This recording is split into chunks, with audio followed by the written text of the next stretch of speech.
I'll pop a bottle off of your chain swinging, clang clang, and it costs a lot. Bitch, I'm always at the guala, yeah, and you are not badass beat. Keep on going till you hit the spot. Jadi yang pertama bakal aku jelaskan mengenai sejarah Jepang. Nah, sejarah Jepang yang aku bahas ini bakalan aku bahas mengenai sejarah modern Jepang. Jadi, Jepang ini merupakan negara yang unik teman-teman. Karena Jepang merupakan negara pertama yang diakui oleh bangsa Eropa sebagai negara Asia yang bisa setara bahkan menyaingi bangsa-bangsa yang ada di Eropa sana.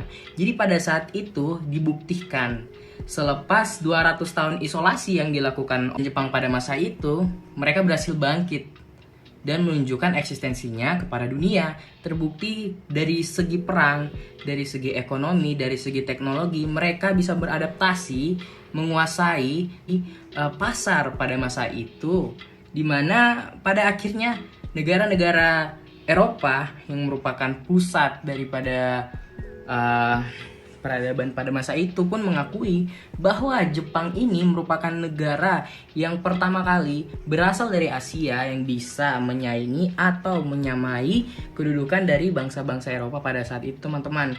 Nah, hal ini dari segi peperangan pun dibuktikan dari kemenangan Jepang atas Rusia pada tahun 194 sampai 1905 yang secara sebelumnya berhasil mengalahkan Cina pada perang China-Jepang pada tahun 1894 sampai 1905. Nah, mari selanjutnya kita bakal lanjut ke kultur Jepang nih, teman-teman. Oke, jadi Jepang ini merupakan negara homogen ya, yaitu negara yang dari segi kultur, masyarakat, budaya dan segala macamnya itu sama. Tapi walaupun mereka adalah negara homogen, jangan salah teman-teman. Negara Jepang ini walaupun homogen, mereka merupakan negara yang sangat unik, bervariasi, dan memiliki kultur yang sangat kaya. Dan itu terbukti dengan budaya-budaya pop modern di mana budaya-budaya Jepang dapat mendominasi dan menginfluence masyarakat dunia. Hal itu terbukti dengan apa yang bisa kita lihat secara ini ya kan, dari budaya pop, musik-musik Jepang, J-pop, sampai anime, manga, dan lain-lain sebagainya. Nah, adapun budaya-budaya yang aku bahas ini antara lain yang pertama adalah budaya Ogiji. Nah, pasti teman-teman bertanya, apa ya budaya Ogiji itu? Nah, budaya Ogiji ini adalah budaya di mana sikap bahasa yang dikenal dengan istilah Ogiji, yaitu sikap yang dimaksud adalah sikap tunduk. Sikap tubuh tunduk saat membungkuk, hormat kepada orang lain. Selanjutnya ini, budaya yang ingin aku kenalkan adalah budaya Bushido, yaitu budaya samurai yang memiliki kode etik yang kita kenal sebagai Bushido. Nah, Bushido ini adalah seni bela diri yang berasal dari Jepang selama periode Kamakura dari tahun 1185 sampai 1333 dan bertahan sampai pada periode Edo di tahun 1603 sampai 1867, teman-teman. Jadi Bushido ini merupakan budaya yang lama sekali yang sekarang penggunaannya udah gak ada dalam dunia modern tapi masih dilestarikan sebagai budaya, teman-teman. Nah, yang selanjutnya adalah kerja keras yang tinggi.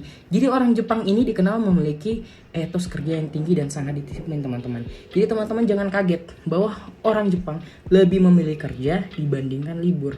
Bahkan ketika dikasih libur yang panjang, mereka pun bahkan kebingungan harus bagaimana caranya untuk menghabiskan libur itu, teman-teman.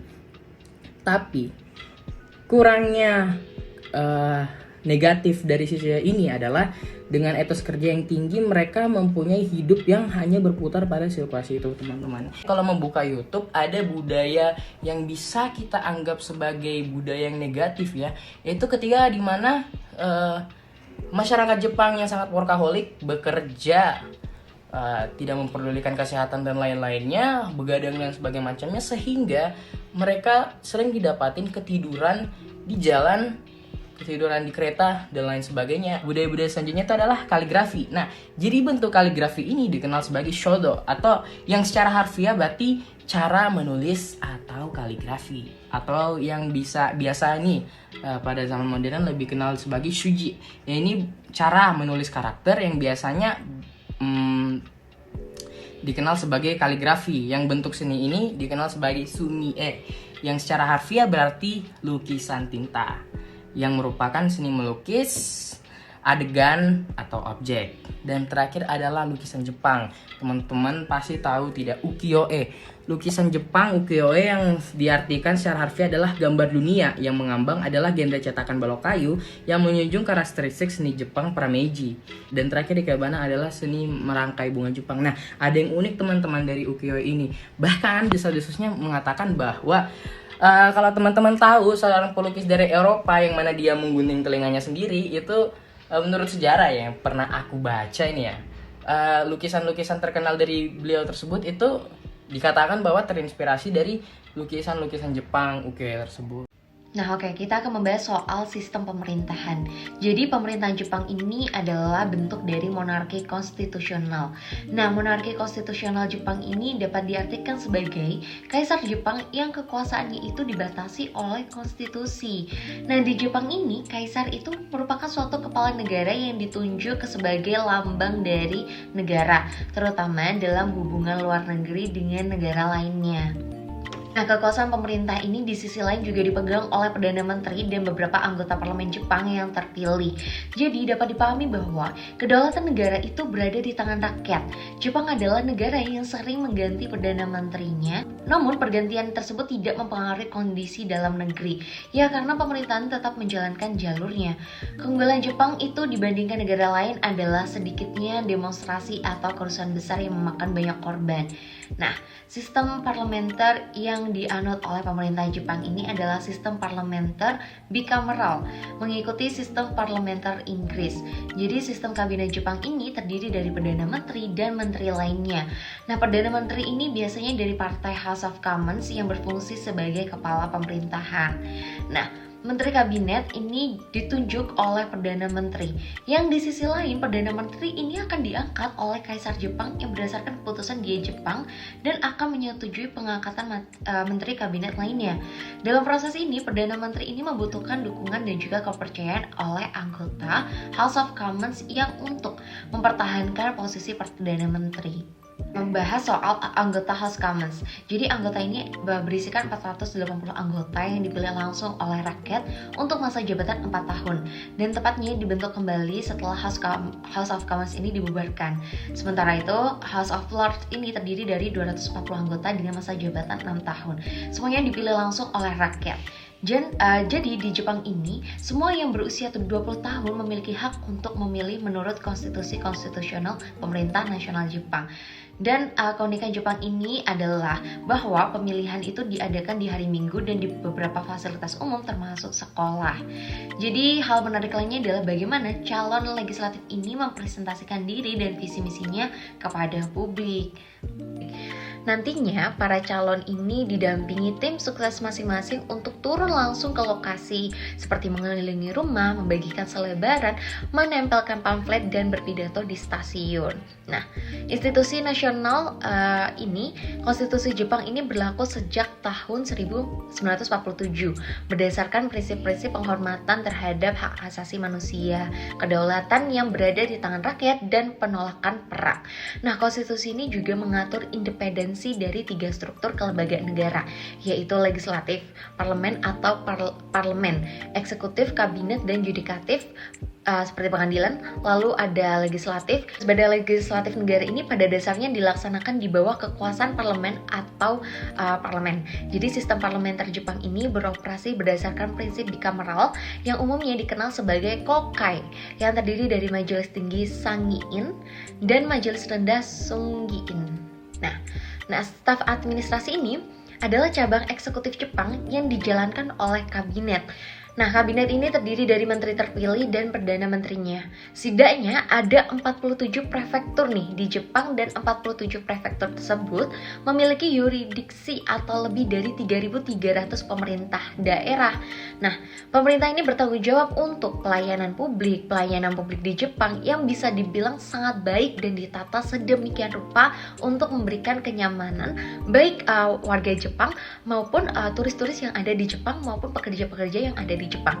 Jadi memang struktur ini sudah ditata oleh para kabinetnya. Sekian itu aja sih tentang sistem pemerintahan Jepang. Di sini saya akan menjelaskan tentang sistem politik demokratis di Jepang. Sistem politik di Jepang adalah sistem parlementer multipartai dengan Perdana Menteri yang menjabat sebagai kepala negara. Pemimpin partai yang menang dalam pemilihan umum adalah Perdana Menteri. Jepang dikategorikan sebagai demokrasi defisit atau demokrasi berkembang pada tahun 2016. Para anggota pemerintah Jepang dipilih dari gabungan perwakilan dari daerah pemilihan yang berbeda. Jepang memiliki 43 unit administrasi serta untuk mencerminkan pemilu di daerahnya masing-masing. Kandidat parlementer biasanya harus mencalonkan diri di berbagai kota sebagai sebelum pemilihan umum untuk mendapatkan dukungan dari para pemilih. Setelah dicalonkan untuk bertugas di parlemen, ada 3 istilah yang dikenal dengan keputusan parlemen di Jepang, yaitu yang pertama jiban yang artinya kekuatan fundamental, yang kedua kaban yaitu koper penuh uang, serta yang ketiga adalah kanban yaitu pertemuan di tempat yang mewah. Politik. Partai politik di Jepang lahir pada era Meiji sekitar tahun 1868 sampai 1912 dan Itaga Keisuke merupakan orang yang berkontribusi dalam penciptaan partai politik pertama di Jepang pada tahun 1873. Aiku Kokoto atau Asosiasi Patriot Umum merupakan partai politik pertama Jepang yang didirikan oleh Itaga Keisuke pada tahun 1974 yang bertujuan agar pemerintahan Meiji membentuk Majelis Nasional yang pada akhirnya gagal dan memutuskan untuk bubar. Partai lain dibentuk, namun sebelum Perang Dunia II, partai-partai tersebut dibubarkan sementara dan kemudian direformasi pada tahun 1952. Dan Jepang mempunyai 6 partai penting, yaitu yang pertama Partai Demokrat Liberal, yang kedua Partai Sosialis Jepang, yang ketiga Partai Komeito, yang keempat Partai Demokrat Sosial, yang kelima Partai Komunis Jepang, dan yang terakhir Partai Demokratis Jepang. Di sini saya akan menjelaskan tentang multi-layer government Jepang. Ada 3 tingkat pemerintah Jepang. Yang pertama pusat, kemudian regional atau provinsi, kemudian daerah.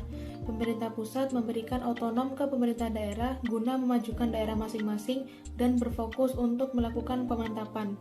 Kepala provinsi, wali kota, dan majelis lokal dipilih secara langsung oleh rakyat. Pemerintah regional dan daerah memegang seluruh kekuasaan administratif di masing-masing wilayahnya. Pemerintah pusat memberikan otonomi luas atau lebih ke kota-kota besar seperti Osaka, Yokohama, Tokyo, Kyoto, Kobe, Nagoya, dan juga ke kota-kota istimewa. Tingkat otonom sangat dipengaruhi oleh besar kecilnya jumlah penduduk, perkembangan ekonomi yang didasarkan pada jumlah lapangan kerja dan penyerapan tenaga kerja. Untuk dapat memenuhi kriteria tersebut, biasanya mereka melakukan amalgamasi atau penggabungan dan ini sudah menjadi strategi yang wajar bagi mereka. Kemudian, pengelompokan otonomi prefektur dibagi menjadi 5. Pertama ada Tokyo dengan populasi dan penarikan tenaga kerja paling tinggi. Yang kedua ada Osaka, Kanagawa, Aichi, Saitama, Chiba, Hokkaido, Hyogo, dan Fukuoka dengan populasi lebih dari 5 juta jiwa dengan penyerapan tenaga kerja tinggi, basis industri besar, dan finansial dari pusat fleksibel. Yang ketiga ada Shizuoka, Ibaraki, Hiroshima, Kyoto, Niigata, dan Miyagi dengan penduduk 2,5 sampai 4 juta jiwa.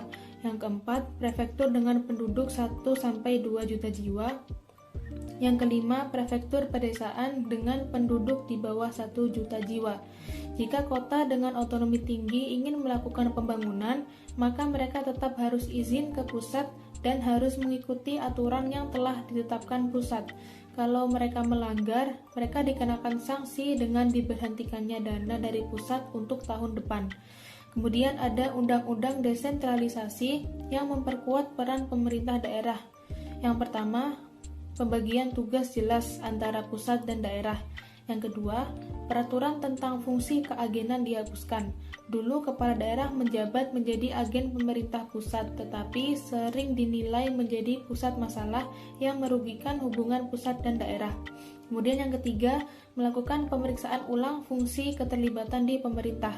Konstitusi Jepang mengizinkan permakluman anggaran rumah tangga dan memberikan keuntungan bagi masyarakat pemilih. Masyarakat diberi hak meminta komisi audit untuk observasi anggaran pemerintah daerah. Jika masyarakat tidak puas dengan hasil audit, mereka dapat mengambil jalur hukum. Pemerintah pusat masih memiliki hak intervensi, tetapi harus seminimal mungkin dan tidak keluar dari tata caranya. Pola hubungan pemerintah pusat dan daerah memiliki keunikan dengan adanya kontrol pusat ke daerah yang cukup kuat, tetapi pemerintah daerah punya fleksibilitas tinggi untuk membuat kebijakan. Diadakannya pola seperti ini diharapkan bisa menggalakkan kompetisi antar daerah untuk mempercepat rotasi pembangunan.